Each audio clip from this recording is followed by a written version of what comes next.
नमस्कार दोस्तों। आज मैं आपसे बात करने वाला हूँ अध्याय 12 के वृत्तों से संबंधित क्षेत्रफल के बारे में।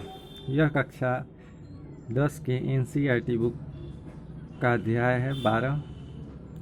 तो सबसे पहले समझते हैं कि वृत्त क्या होते हैं और फिर उसके संबंधित क्षेत्रफल के बारे में जानेंगे, उनके क्वेश्चंस को करेंगे। तो सबसे पहले समझते हैं कि वृत्त क्या होते हैं। तो वृत्त होता है असंख्य बिंदुओं का समुच्चय, असंख्य बिंदुओं का समुच्चय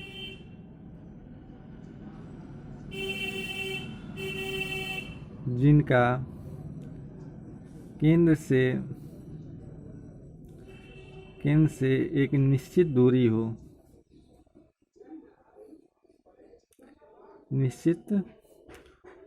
हो,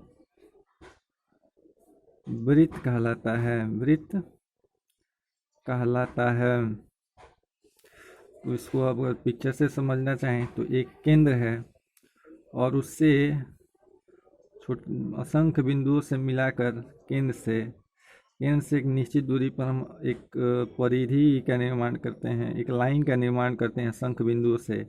इस तरह से वृत्त का निर्माण होता है। असंख्य बिंदुओं का समुच्चय जिसका केंद्र से एक निश्चित दूरी हो, वृत्त कहलाता है।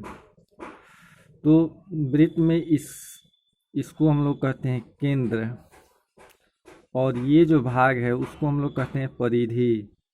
इसको हम लोग क्या कहते हैं? परिधि या परिमाप। परिधि या परिमाप। तो वृत्त में आखिर क्या क्या चीज़ें होती है? तो पहली होती है त्रिज्या। पहली क्या होती है? त्रिज्या। और पहली होती है त्रिज्या। दूसरा होता है आपका व्यास। त्रिज्या को हम लोग आर से सूचित करते हैं, व्यास को हम लोग डी से सूचित करते हैं, डायमीटर। या फिर तीसरा होता है आपका जीवा। चौथा होता है आपका त्रिज्यखंड।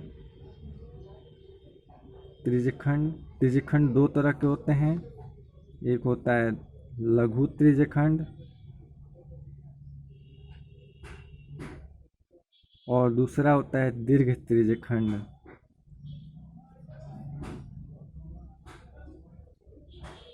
लघु और दीर्घ त्रिज्यखंड। पांचवा होता है वृत्तखंड। तो समझते हैं त्रिज्या क्या होती है। त्रिज्या केंद्र और परिधि के बीच की जो दूरी होती है उसे हम त्रिज्या कहते हैं। क्या होती है? केंद्र और परिधि के बीच की दूरी को हम लोग त्रिज्या कहते हैं। और इसे हम लोग किससे सूचित करते हैं? आर से। केंद्र से सभी जगह यानी परिधि के किसी भी बिंदु पर बिंदु की दूरी त्रिज्या कहलाती है। इसके बाद होता है व्यास। तो वृत्त की सबसे बड़ी जो जीवा होती है, वृत्त की जो सबसे बड़ी जीवा होती है उसे हम व्यास कहते हैं। वृत्त की सबसे बड़ी जीवा क्या कहलाती है? व्यास कहलाती है। अब एक आपको लेटर मिलेगा जिसको हम लोग पाई कहते हैं। पाई ये एक यूनानी अक्षर है। ये हमेशा परिधि और व्यास के अनुपात को दिखाता है। पाई का मान परिधि और व्यास का जो अनुपात होता है वो पाई होता है। पाई का लगभग मान 22/7 या लगभग 3.14 होता है। 3.14 होता है।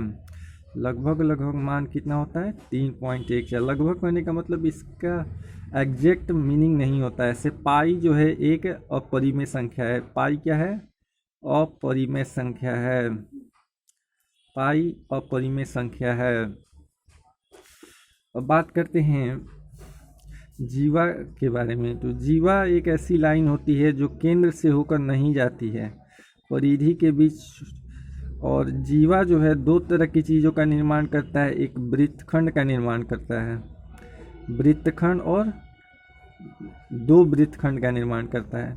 इस बड़े वाले भाग को दीर्घ वृत्तखंड कहेंगे, दीर्घ वृत्तखंड कहते हैं। और इसको कहते हैं लघु त्रिज्यखंड, इसको कहते हैं लघु त्रिज्यखंड।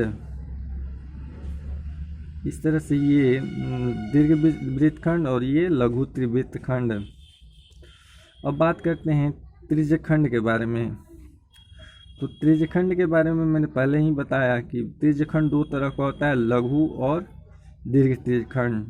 तो त्रिज्यखंड क्या होता है, एक वृत्त खींचते हैं, वृत्त में दो त्रिज्याएं और एक चाप जब मिलते हैं, मिला करके जो आकृति बनती है